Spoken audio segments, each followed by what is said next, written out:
Good morning. আজকে যেহেতু ডাঙ্কি release হবে তাই জন্য আমরা তিনজন মিলে বেরিয়ে পড়েছি ডাঙ্কি দেখার জন্য। বেসিক্যালি আমরা বাড়িতে টিকিট বুক করি তারপর মুভি দেখতে যাই, কিন্তু এবারে আমাদের যে সিটটা দরকার ছিল সেই সিটটার স্লটটা পুরো বুক ছিল। দ্যাটস ওয়াই মুভির টিকিট আর কাটিনি, সবাই মিলে একেবারে এসেই কেটেছি এখান থেকেই। তারপর আমরা পুরো থিয়েটারে ঢুকবো, তার আগে একটু বাইরে ঘুরে বেড়াচ্ছিলাম কারণ স্লটটা এখনো ছাড়িনি।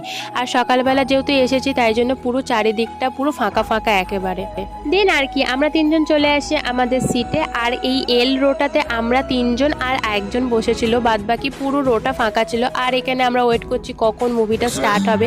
তার আগে এসআরকের মুভি, যেহেতু কতগুলো যে এসআরকের অ্যাড দেখেছি আমরা নিজেরাও জানি না, আর অনেক লেটও করছিল মুভিটা শুরু করার জন্য। ফাইনালি মুভি দেখা আমাদের ডান। মুভিটা অনেক ভালো ছিল, অনেক স্টোরি লাইন ছিল, অনেক ভালো হয়েছে। তোমরা দেখো, অবশ্যই দেখো। তারপর আমরা ম্যাক্স থেকে ঘুরে একেবারে সোজা বাড়ির দিকে চলে আসি। তো এই ছিল মিনি ব্লগ, দেখা হচ্ছে নেক্সট ব্লগ।